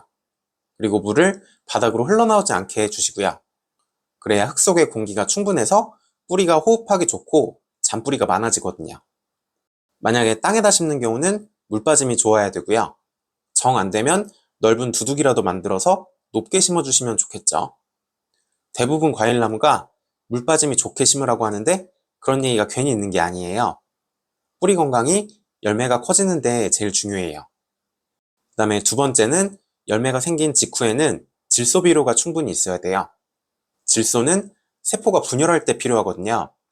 근데 세포 분열은 열매가 생기자마자 바로 진행돼서 세포 숫자는 처음에 결정돼 버리고요. 나중에 열매가 커질 땐 세포 숫자는 안 바뀌고 이미 있는 세포가 커지기만 하는 거예요. 그러니까 열매가 처음 막 생겼을 때 질소가 충분해야 세포 분열을 많이 해서 세포 수가 많아지겠죠. 그래서 나무가 비료를 먹을 건강 상태만 된다면 열매가 생긴 직후에는 질소 비료를 충분히 주셔야 돼요. 그 다음에 열매가 자랄 때는 질소는 많이 필요 없고요. 무화과는 칼륨, 그러니까 가리 함량이 높아요. 이건 대부분 다른 과일도 마찬가지고요. 그래서 열매가 자랄 때는 다른 성분보다 가리를 충분히 주셔야 돼요. 근데 이런 거 신경 쓰려면 너무 어렵고 귀찮죠? 그래서 신경 쓰지 마시고 그냥 전에 보여드렸던 비료표대로만 주시면 되세요. 자세히 보면 비료마다 양이랑 주는 주기가 왔다 갔다 하거든요. 그게 아무렇게나 주는 게 아니고 이런 걸 다 고려해서 만들어 놓고 실제 검증까지 끝낸 거예요. 그래서 영상 내용대로 여기까지 따라오셨으면 열매는 알아서 크게 열릴 거예요. 이게 다른 과일에도 똑같이 적용되는 내용이라 참고 삼아서 한번 말씀드려봤어요. 여기까지는 저희가 조절할 수 있는 영역이고요. 저희가 바꿀 수는 없지만 열매 크기에 영향을 주는 요인이 더 있긴 있어요. 첫 번째가 품종이에요. 당연히 품종마다 열매가 작은 것도 있고 큰 것도 있겠죠. 두 번째는 화분에 심으면 같은 품종도 열매가 좀 작아지고요. 땅에 심으시면 열매가 커져요. 화분에 심으면 평균적으로 소과종은 20g, 중과종은 40g, 대과종은 70g 정도가 나오고요. 땅에 심으면 소과종이 40g, 중과종이 60g, 대과종은 100g 정도 생각하시면 대충 맞아요. 마지막으로 나무 나이도 영향을 주는 경우가 있어요. 물론 저랑 똑같이 키우시면 나무 나이랑 열매 크기는 상관이 없어요. 이게 작년 1년차 열매인데 엄청 크죠? 나무 굵기나 크기도 1년차나 5년차나 큰 차이가 없거든요. 물론 삽목을 봄에 늦게 하거나 묘목을 늦게 심으시면 1년차에는 나무도 많이 못 크고 열매도 좀 작을 수 있어요. 그런 경우도 2년차부터는 나무가 쑥쑥 크고 열매도 크게 열릴 거예요.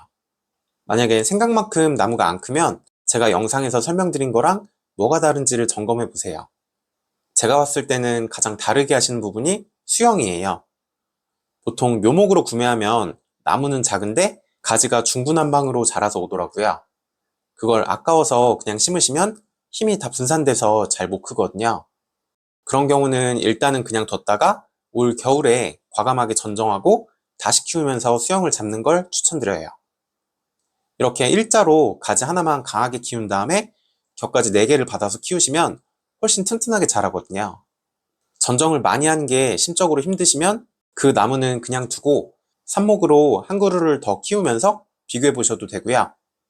아니면 이미 일자로 가지가 길게 있으면 거기만 남기고 다른 부분은 자른 다음에 똑바로 세워서 다시 심으면 내년 봄에 겨순 4개만 새로 키우면 되겠죠. 오늘은 8월 5일이고요. 휴가 다녀오고 바빠서 옥상에 한동안 안 왔는데 CCTV에 열매가 커진 게 보여서 급히 왔어요. 엄청 크죠? 수확할 때가 다가오면 갑자기 엄청나게 커져요. 커지기 전이랑 비교해보시면 이건 엄청 작죠? 여기서 서서히 커지는 게 아니고 일주일도 안 돼서 이렇게 커져요. 그럼 커지면 바로 수확하면 될까요? 무화과를 처음 키울 때 가장 헷갈리는 것 중에 하나가 언제 수확할지예요. 보통 열매가 고개를 숙이면 수확하라든지 배꼽에 꿀이 흘러나오면 수확하라는 얘기도 있고요. 그냥 색깔이 변하면 수확하기도 해요. 근데 그건 다 부정확한 방법이고요. 가장 예외가 적고 보편적인 방법은 말랑말랑해지면 수확하는 거예요. 근데 이 아래쪽이 말랑말랑할 때가 아니고요. 꼭지 근처 위쪽을 만져보세요. 위쪽까지 말랑말랑해지면 수확하기 딱 좋은 때예요. 이건 스미스라는 품종이고요. 이것도 많이 커졌죠. 그리고 껍질이 논바닥 갈라지듯이 여러 군데가 갈라졌어요. 이걸 크랙이라고 하고요. 크랙이 생기면 더 맛있어 보여서 좋아하는 분들이 많아요. 익었는지 판정은 만져보는 게 제일 정확하고요. 위쪽이 완전히 말랑해지진 않았어요. 그래도 일단 수확할게요. 배꼽에 꿀도 한 방울 보이네요. 위쪽이 얼마나 말랑해졌을 때 수확할지는 품종마다 달라요. 스미스는 완전히 다 익은 상태에서 하루 이틀만 더 지나도 열매가 상하기 시작하고요. 비라도 한번 오면 열매가 다 망가져요. 원래는 내일 정도 수확하면 좋을 텐데 제가 옥상에 3일에 한 번 정도만 오거든요. 그때 수확하면 스미스는 열매가 상할 수 있어요. 내일 비가 온다는 예보도 있고요. 그래서 위쪽이 완전히 말랑해지진 않았지만 오늘 수확했어요. 이건 화이트 앤 화이트 마데이라라는 품종이고요. 이것도 다 익고 조금만 지나도 상하는 품종이에요. 아무리 그래도 이건 너무 딱딱하네요. 아직 수확할 수는 없고요. 이건 위쪽도 꽤 말랑해졌어요. 보통 껍질이 노란색인 품종, 그리고 조생종으로 일찍 익는 품종들이 열매가 쉽게 상하는 경우가 많아요. 그래서 그런 품종들은 100% 다 안 익었어도 위쪽이 어느 정도만 말랑해지면 빨리 수확해야 되고요. 껍질이 검은색이면서 만생종으로 늦게 익는 품종들은 다 익고 며칠씩 더 놔둬도 열매가 멀쩡한 게 많아요. 그런 건 충분히 익을 때까지 놔뒀다가 수확해도 되겠죠.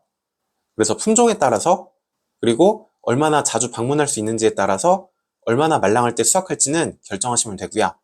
개인의 취향에 따라서도 조금 덜 익은 걸 선호하실 수도 있고 완전히 익은 걸 좋아하실 수도 있어요. 얼만큼 말랑할 때가 나한테 맞는지 몇 번 수확하다 보면 정할 수 있으실 거예요. 주의하실 건 열매를 수확했을 때 꼭지랑 나무에서 흰색 수액이 나오면 안 돼요. 지금은 한 방울도 안 나오죠. 조금 일찍 따서 한 방울 정도 맺히는 건 괜찮은데 너무 일찍 수확하면 흰색 수액이 뚝뚝 떨어지거든요. 그럴 때 드시면 수액 속에 들어있는 피신이라는 단백질 분해 요소 때문에 혀랑 입술이 따끔거리실 거예요. 가끔 무화과에 알러지가 있다는 분들이 계신데 제가 지금까지 본 분들 중에 진짜로 알러지가 있는 분은 한 분도 없었고요. 전부 다 덜 익은 무화과를 드셔서 그랬어요. 알러지 있다는 분들도 제가 드린 무화과는 아무 이상 없이 잘 드시거든요. 무화과는 열매를 보호하려고 익기 전까지는 껍질 속에 흰색 수액이 가득 차 있어요. 그래서 안 익었을 땐 새나 벌레도 못 건드리고요. 참 똑똑한 나무죠. 그러다 익어가면서 껍질 아래쪽부터 점점 수액이 사라져요. 껍질 위쪽까지 수액이 사라지는 시기가 완전히 익었을 땐 아니고 80% 정도 익었을 때예요. 그러니까 수확하고 수액이 뚝뚝 흘러나올 정도면 반도 안 익었다는 뜻이고요. 사 먹는 무화과는 마트에서 사든 인터넷에서 사든 다 그런 상태예요. 그래서 진짜 무화과 맛을 모르는 분들이 엄청 많아요. 흰색 수액 맛을 무화과 맛이라고 하시더라고요. 근데 그건 무화과 풋내고요. 제대로 익은 무화과는 모든 과일 중에 가장 당도가 높아요. 수박, 딸기 이런 것보다 2배 이상 달콤하고요. 품종마다 독특한 맛과 향이 있어요. 무엇을 상상하든 그 이상의 맛을 느끼실 거예요. 사진만 봐도 엄청날 것 같죠? 이런 맛은 직접 키워서 다 익은 다음에 수확하셔야지만 느낄 수 있어요. 근데 직접 키우면서도 안 익었을 때 수확하면 억울하겠죠? 그래서 충분히 익어서 수액이 안 나올 때 수확하셔야 제대로 된 맛을 느낄 수 있고 혀나 입술이 다칠 일도 없어요. 제대로 익었는지는 열매를 잘라봐도 알 수 있어요. 일단 무화과를 씻을 때는 배꼽에 물이 들어가지 않게 해주세요.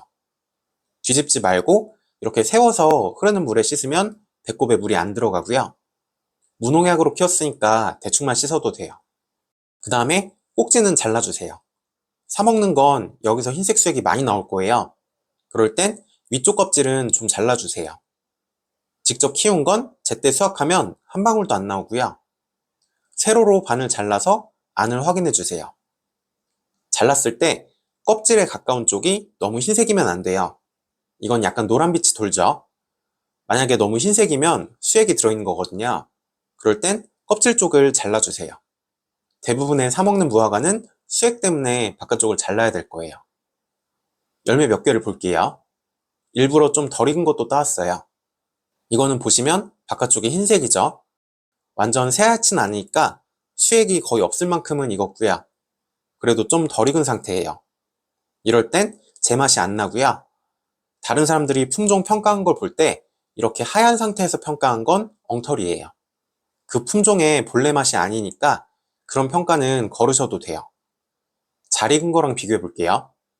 오른쪽에 잘 익은 건 껍질 가까운 쪽이 노랗고요.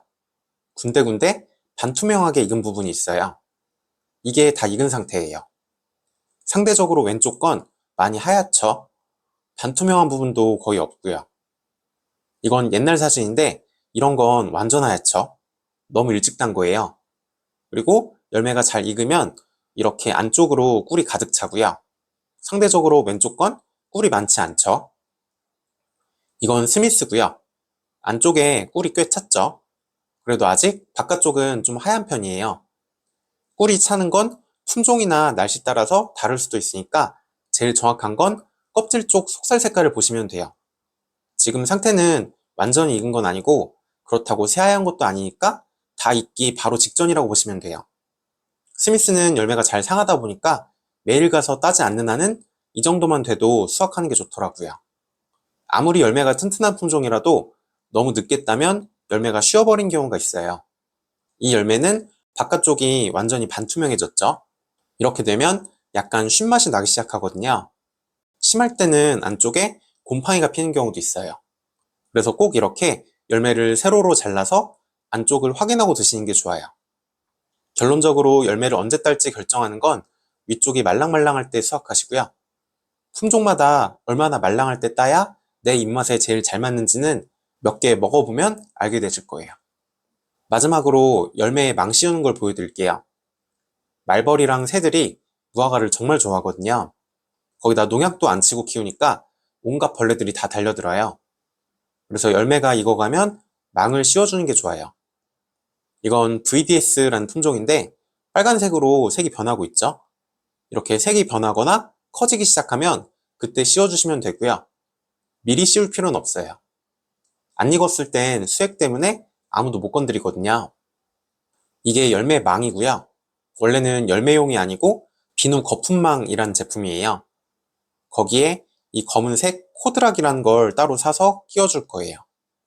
이렇게 끼워놓고 계속 재활용하면 되세요. 망을 씌운 다음에 코드락을 조여주시면 바람이 불어도 안 빠지겠죠? 나중에 수확할 땐 다시 코드락을 눌러서 풀어주시고요. 옆에 있는 다른 열매에다 씌워주세요. 이렇게 먼저 익는 것부터 씌운 다음에 익을 때마다 다른 열매에 씌우시면 열매 개수보다 망은 훨씬 조금만 있어도 되겠죠? 저도 작년에 열매가 958개, 그러니까 거의 1000개였는데 열매 망은 200개밖에 없어요. 200개로도 충분해요. 대충 최대 열매 개수에서 5분의 1 정도만 있어도 아주 충분해요. 그리고 재활용할 수 있는 게 큰 장점이에요. 저도 2022년에 200개 산 걸 아직도 쓰고 있어요. 색깔이 조금 바래긴 했는데 사용하는 데는 아무 상관없어요. 참고로 비누 거품망은 가로 10cm, 세로 15cm짜리 큰 거고요. 열매가 크게 열릴 때가 있어서 더 작은 건 불편하실 거예요. 꿈은 크게 가져야죠. 제가 오늘 딴 것도 거의 100g이라서 작은 망에는 들어가지도 않아요. 코드락은 9번이에요. 제가 판매하는 건 아니고 소개만 하는 거지만 더보기 눌러보시면 링크를 남겨놓을게요. 아니면 비누 거품망 말고 일반 망사주머니를 쓰셔도 되긴 해요. 근데 이런 건 조여놨던 게 풀리는 경우도 있고 망을 씌워도 벌레가 먹는 경우가 있어요. 그래서 비누 거품망에 코드락을 끼우는 걸 가장 추천드려요. 요약하면 망은 한 번에 다 씌우려면 일이 많으니까 크기가 커지든 색깔이 변하든 익어가는 것부터 씌워주시고 수확할 때 근처에 있는 다른 열매로 옮겨주시면 일도 편하고 망도 조금만 있어도 되고요. 망을 씌우는 게 제가 무농약으로도 무화과를 잘 키울 수 있는 비결 중에 하나예요. 열매가 있기 전까지는 수액이 열매를 지켜주고 익어갈 때는 망이 지켜주니까 생겼던 열매를 거의 100%다 수확할 수 있어요. 열매 수확까지 말씀드렸으니까 2년차 이상 나무에서 보여드릴 건 다 보여드린 것 같아요. 수확이 다 끝났다고 나무를 너무 방치하진 마시고요. 화분이 완전 마르진 않게 물은 잘 줘서 잎이 오래 유지되는 게 좋아요. 그래야 광합성한 걸 저장했다가 내년 봄에 쑥쑥 자라거든요. 잎을 유지하려면 비료도 적당히는 줘야 되는데 이건 비료 표대로만 주시면 충분하니까 따로 신경 쓰실 필요는 없고요. 다음 영상은 아마 전정할 때가 될 것 같아요. 혹시라도 그 전에 궁금한 게 있으시면 댓글 남겨주세요. 감사합니다. 이번 영상은 무화과 키우기 2년차 5번째 영상이고요. 날씨가 갑자기 추워졌는데 무화과 월동은 어떻게 해야 될지 고민하고 있는 분들 많으시죠? 이번엔 월동 시기, 방법, 겨울에 물은 어떻게 줘야 될지, 그리고 무화과 전정하는 방법까지 얘기해 볼게요. 먼저 직전 영상에서 어디까지 얘기했는지 살펴보면 열매가 커지게 하는 방법, 열매 망 씌우는 방법, 열매는 얼마나 익었을 때 수확한지까지 말씀드렸어요. 똑같이 따라하셨으면 아마 이런 열매들이 수확됐을 거예요. 8월 17일에 수확한 거고요. 딱 봐도 엄청 맛있어 보이죠? 근데 올해 9월, 10월은 비가 너무 많이 왔어요. 10월 중순까지는 정말 하루도 안 빼놓고 매일 비가 왔어요. 근데도 제 무화과는 멀쩡하죠? 이건 10월 13일에 딴 거고요. 보통 무화과는 비가 오면 다 무른다고 생각하시는데 몇 주 동안 계속 비가 올 때 따도 이렇게 생각보다는 괜찮아요. 비결은 부직 화분에 심어서 그래요. 물도 잘 빠지고 평소에 뿌리가 튼튼하고 광합성을 많이 해서 수액에 저장해놨기 때문에 비가 계속 와도 생각보다 열매가 맛있게 익어요. 비 자체가 열매를 많이 무르게 하진 않는데 비 올 때 가장 문제는 수확 시기를 놓칠 수 있다는 거예요. 비 맞으면서 수확하기는 힘드니까요. 비가 잠깐이라도 그치면 익은 건 빨리빨리 수확해주세요. 이렇게 열매를 수확하다 보면 점점 낙엽이 질 거예요. 이건 10월 23일이고요. 올해 열렸던 750개의 열매가 수확이 거의 다 끝났어요. 피고프레토처럼 만생종만 몇 개 남았는데 이것도 며칠 내로 다 수확할 것 같고요. 수확이 끝났어도 10월 말까지는 잎이 유지되는 게 좋아요. 그래야 광합성을 많이 해놔서 월동할 때도 더 잘 버티고 내년 봄에도 힘차게 자라거든요. 제 나무들은 아직 잎이 많이 남아있죠. 만약에 낙엽이 너무 빨리 지면 비료를 너무 빨리 끄는 건 아닌지 점검해 보셔야 돼요. 그게 잎이 빨리 떨어지는 가장 큰 원인이에요. 물론 그렇다고 너무 늦게까지 비료를 계속 주는 것도 안 좋아요. 그럼 가을에도 나무가 계속 자라면서 에너지를 다 써버리고 저장한 게 없는 상태로 겨울을 맞게 되거든요. 그래서 적당한 게 제일 좋은데 예전 영상에서 소개해드린 대로 비료를 주셨으면 걱정할 필요는 없으세요. 저랑 비슷하게 10월 말까지는 잎이 버티다가 11월에 떨어질 거예요. 주의하실 건 11월에는 온도가 어느 정도는 높고 건조하니까 잎이 다 떨어졌어도 화분이 생각보다는 빨리 마르거든요. 화분이 완전 바짝 마르진 않게 가끔 한 번씩은 물을 주셔야 돼요. 여기까지 요약하면 무화과 가을 관리는 열매를 제때 수확해 주시고요. 잎이 너무 빨리 떨어지지 않게 해야 되는데 이건 여름에 비료를 잘 주셨으면 가을에는 신경 쓰실 필요는 없어요. 그리고 물이 완전 마르진 않게 해주세요. 이렇게 가을을 보내고 나면 겨울을 맞을 준비를 해야겠죠.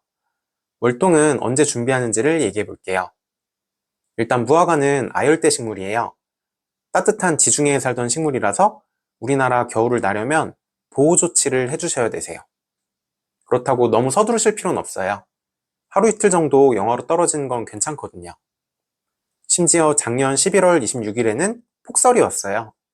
그래도 아무 상관 없었어요. 너무 일찍 월동 준비를 하시면 나무한테도 안 좋고 자른 가지로 삽목했을 때 삽목 성공률도 떨어져요. 그래서 나무가 좀 더 깊이 잠들 때까지 기다렸다가 11월 마지막 주나 12월 첫째 주에 월동 준비를 해주세요. 저는 서울인데 해마다 12월 첫째 주에 하고 있어요. 남부지방은 조금 더 늦게 하실 수도 있는데 일주일 이상 계속 영하로 떨어지기 전에는 해주세요. 웬만하면 어느 지역이든 12월 첫째 주를 제일 추천드려요. 혹시나 삽수를 구매하시는 분들도 너무 일찍 구하지 마시고 12월 초에 자른 걸 구하는 게 삽목 성공률이 제일 높아요. 그 다음에 월동 방법을 볼 건데 먼저 화분부터 말씀드릴게요. 가장 편한 방법은 들여놓는 거예요. 창고라든지 베란다, 계단실, 보일러, 지하실 등등 찬바람을 직접 맞지 않는 곳이면 되고요. 그렇다고 너무 따뜻하면 안 돼요. 최저 기온이 10도보다는 낮아야 돼요. 최저 기온이 너무 높으면 눈이 트여서 자라버리거든요. 그럼 겨울 동안 관리가 힘들고 봄에 제대로 못 자랄 수도 있어요. 베란다 같은 곳은 너무 따뜻하면 창문을 조금 열어서 온도를 낮춰주면 좋겠죠. 저는 창고에 넣어 놓는데 보통 영상 2도에서 8도 정도예요. 직접 바람을 안 맞으면 영하로 떨어져도 상관은 없어요. 저는 온도가 10도보다 높게 올라갈까봐 문을 살짝 열고 물병으로 고정해 놓고 있고요. 화분에서 습기가 엄청 나오기 때문에 문을 완전 꽉 닫으면 벽에도 곰팡이가 피더라고요. 아마 창고가 너무 좁아서 그런 것 같아요. 그래서 온도도 낮추고 습도도 낮출 겸 문을 살짝 열어놓고 있어요. 잎이 없으니까 햇빛은 없어도 상관없고요. 오히려 햇빛이 많이 들면 온도가 자꾸 올라서 안 좋아요. 온도 말고도 신경 쓸 건 화분을 김장 비닐로 싸주면 좋아요. 뒤에서 말씀드리겠지만 겨울에도 물을 줘야 되거든요. 비닐로 싸주면 물이 천천히 마르니까 물을 자주 안 줘도 되겠죠. 너무 꽁꽁 싸매진 말고 위는 열어놔야 흙에 곰팡이가 덜 생기고요. 물 주기도 편하실 거예요. 2023년 겨울에는 귀찮아서 비닐을 안 씌웠더니 바깥쪽 뿌리가 많이 말랐는지 다음해 봄에 비실비실한 나무가 많더라고요. 바닥이 더러워지는 것도 막아주니까 되도록 김장 비닐을 씌워주세요. 제가 쓰는 건 가로 70cm, 세로 100cm, 두께 0.06cm인데 부직포화분 대형까지는 넉넉히 들어가고요. 계산해보니까 부직포화분 특대형은 가로가 90cm 이상 돼야 될 거예요. 이렇게 화분에만 비닐을 씌워서 어딘가에 들여놓는 게 첫 번째 방법이고요. 들여놓을 공간이 마땅치 않으면 밖에 그냥 놓고 덮어줘야겠죠. 화분 개수가 많을 때 제일 편한 건 덮어주는 거예요. 화분을 한 군데로 모은 다음에 덮기 편하게 눕혀주시고요. 이불이나 천막, 보온 덮개 같은 걸로 잘 덮어주세요. 화분 개수가 적을 때는 하나씩 꽁꽁 싸매는 것도 방법이에요. 일단 꼭 무화과가 아니더라도 화분은 무조건 뿌리를 싸매야 돼요. 땅에 심었으면 땅은 온도가 안 내려가니까 뿌리는 신경 쓸 필요가 없거든요. 근데 화분은 꼭 부직포 화분이 아니더라도 어떤 화분이든 뿌리를 감싸줘야 돼요. 수국, 포도, 딸기가 전부 다 추위에 강한 식물인데 화분을 감싸지 않았더니 다 죽더라고요. 무화과는 더 심하겠죠. 그래서 뿌리, 그러니까 화분은 당연히 감싸야 되고요. 작년 겨울에 제가 실험을 하나 해봤어요. 여기 이 두 개가 무화과예요. 화분을 꽁꽁 싸매려면 너무 귀찮으니까 그냥 큰 김장 비닐 한 장에 화분을 넣어버렸어요. 앞에 보여드렸던 김장 비닐이고요. 창고에 보관할 때랑 차이점은 비닐 위쪽을 오므려 놨어요. 그래야 수분 증발도 적어질 거고 비나 눈이 왔을 때 비닐 속에 물이 너무 많이 고이는 걸 막을 수 있겠죠. 햇빛을 받는 위치니까 자외선 때문에 곰팡이는 잘 안 생길 거고요. 요행을 바라는 마음으로 가지는 안 싸고 그냥 놔둬봤어요. 그랬더니 4월 21일이 돼도 눈이 안 트이더라고요. 창고에 보관했던 건 눈이 잘 트였죠. 화분만 감싸준 건 눈이 전혀 안 트였어요. 정말 죽었나 잘라봤는데 단면에 초록색이 하나도 안 보이죠? 그럼 죽은 거예요. 반대쪽도 마찬가지예요. 이 부분에 초록색 형성층이 보여야 되는데 누렇게 죽어버렸어요. 다른 나무도 마찬가지고요. 근데 신기한 건 버리려고 창고에 넣어놨더니 5월 19일에 갑자기 밑둥에서 눈이 트였어요. 뿌리는 살았단 얘기죠. 그래서 작년 실험에서 알 수 있었던 건 뿌리는 두꺼운 김장 비닐 한 장으로도 괜찮다는 거고 가지는 꼭 감싸줘야 된다는 거예요. 가지를 감싸는 재료는 이런 은색 배관 보온제도 쓰시던데 절대로 사용하시면 안 돼요. 이런 건 안에 습기가 차면 곰팡이가 심하게 피거든요. 그래서 봄에 벗겨봤을 때 하얗게 곰팡이가 피어서 가지는 다 죽어 있더라고요. 물론 운이 좋을 땐 괜찮은데 한번 잘못되면 아예 나무가 죽으니까 사용하지 마시고요. 습기가 증발할 수 있는 걸로 싸주셔야 돼요. 지프로 싸주는 것도 좋을 것 같은데 구하기가 어렵죠. 저는 회색 보온 덮개로 가지를 쌀 예정이에요. 화분은 김장 비닐, 가지는 보온 덮개로 싸서 화분 2개는 올겨울에 밖에 내놓고 테스트를 한번 해볼게요. 내년 봄에 눈이 잘 트이는지 보면 성공했는지 알 수 있을 거고요. 결과가 나오기 전에는 저보다는 더 확실하게, 예를 들어서 화분도 보온 덮개로 여러 겹 싼다든지 최대한 꼼꼼하게 싸주세요. 싸매는 건 손이 많이 가니까 그냥 속 편하게 눕혀놓고 따뜻하게 덮어버리는 게 나을 수도 있어요. 그 다음에 노지, 그러니까 땅에 심어 놓은 경우는 월동을 어떻게 해야 될까요? 일단 무릎 높이 아래에서 잘라주세요. 가끔 무화과나무 자르는 걸 아까워하는 분들도 계신데 그럴 필요 없어요. 어차피 무화과는 묵은 가지에서는 안 열리고 그 해에 새로 자란 가지에서만 열리고요. 무릎 높이에서 잘라도 다음에 또 이렇게 자라요. 안 잘라주면 월동 준비할 때 가지를 감싸기도 어렵고요. 가지가 너무 무성해지면서 햇빛이 안 들어서 열매도 잘 안 열려요. 과감하게 무릎 높이 아래에서 잘라주세요. 그 다음에 지피나 왕겨, 담요 같은 걸로 덮어주면 되세요. 아니면 이렇게 활대를 꽂아서 터널 비닐하우스를 작게 만들고 보온해 주셔도 되고요. 다만 이렇게 할 때는 안에 너무 습기가 차면 곰팡이가 펴서 가지가 다 죽을 수도 있으니까 조심하셔야 돼요. 비닐 덮기 전에 물은 주지 마시고 어느 정도는 공기가 통하게 해야 될 수도 있어요. 참고로 하우스라도 노지랑 똑같이 보온은 해주셔야 돼요. 온도를 재보면 하우스 안이랑 밖은 온도가 1, 2도밖에 차이가 안 나요. 의외죠? 그래서 무가온 하우스에서는 무화과가 얼어 죽으니까 노지처럼 보온을 해주세요. 그 다음에 많이 받는 질문 중에 하나가 어떤 품종이 추위를 잘 견디냐는 거예요. 결론부터 말씀드리면 그런 거 없어요. 물론 품종에 따라서 내한성이 약간씩은 달라요. 예를 들어서 도피는 추위에 많이 약하고 상대적으로 청무화가, 그러니까 바나나는 추위에 좀 더 강해요.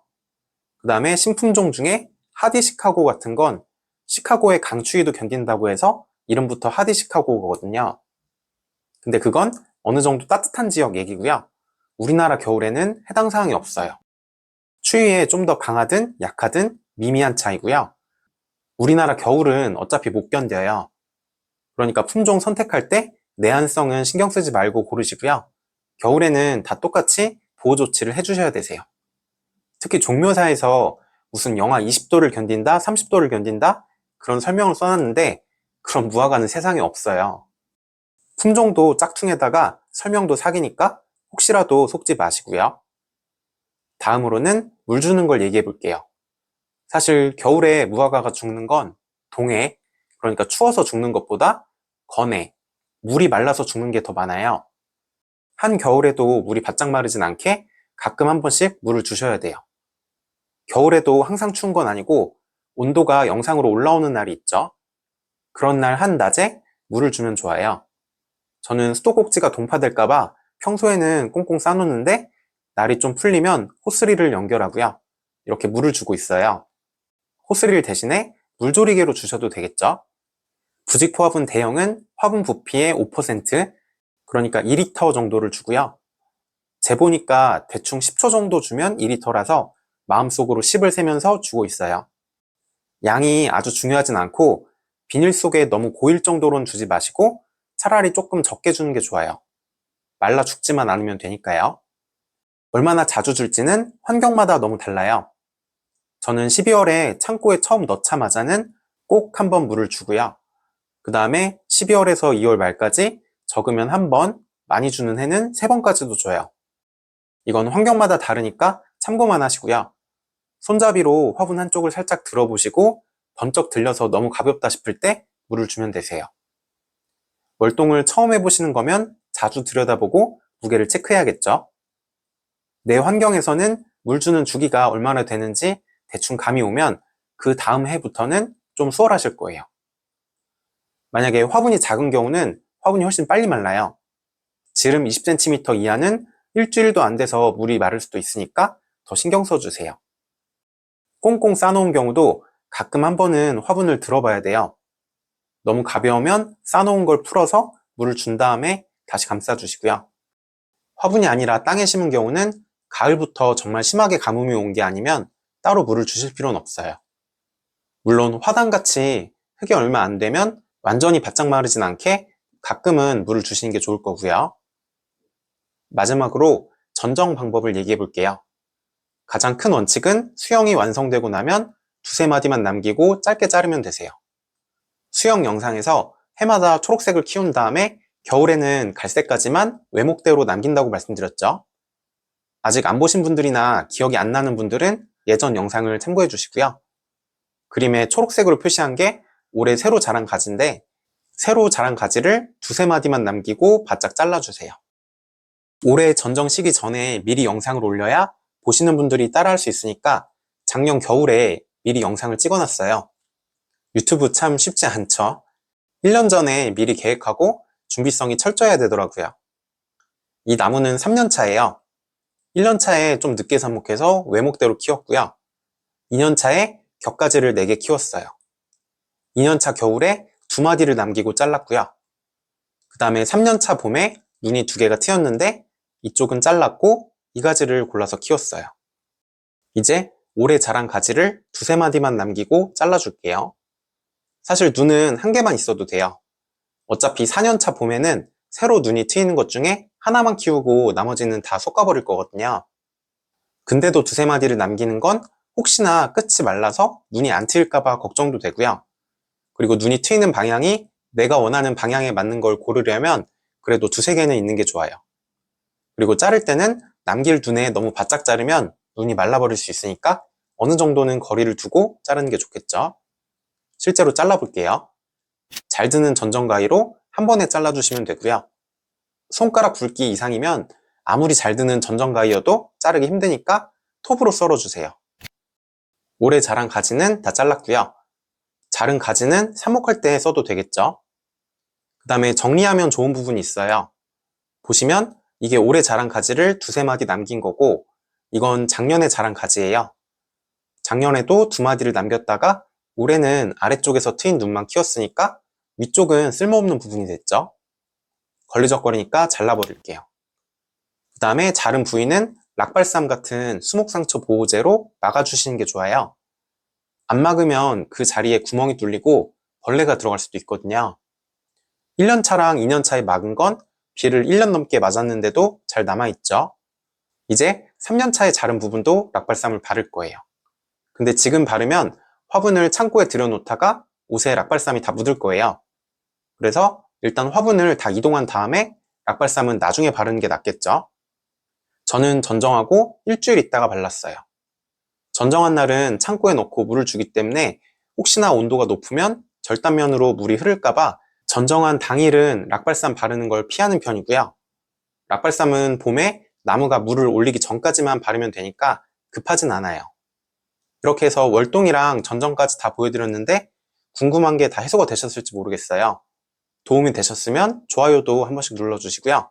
더 궁금하거나 설명이 필요한 부분은 댓글 남겨주세요. 오늘 말씀드린 걸 요약하면 12월 첫째 주 정도에 그 해에 자란 가지를 두세 마디씩 남기고 잘라주시고요. 자르고 바로 들여놓거나 보온재로 잘 감싸주세요. 물도 한번 주시고요. 며칠 후에 절단면이 좀 마르면 락발삼을 발라주세요. 그리고 겨울 동안 마르지 않게 가끔 한 번씩 물만 주시면 월동은 끝이에요. 이걸로 무화과 키우기 2년차는 끝이고요. 그럼 3년차엔 어떻게 할까요? 2년차랑 똑같으니까 다시 2년차 첫 번째 영상으로 돌아가서 2년차처럼 키워주세요. 4년차, 5년차 계속 똑같고요. 제가 가진 나무 중에 나이가 제일 많은 게 올해로 5년차예요. 아마 내년에도 잘 크지 않을까 싶은데 화분에서 나무 수명이 얼마나 될지는 저도 계속 키워볼게요. 일단 큰 틀에서는 무화과 키우는 모든 걸 보여드렸는데 조금씩 부연 설명이 필요한 게 있을지도 모르겠어요. 저도 예전 영상들 계속 돌려보다가 더 추가할 내용이 있으면 또 영상 올려볼게요. 감사합니다.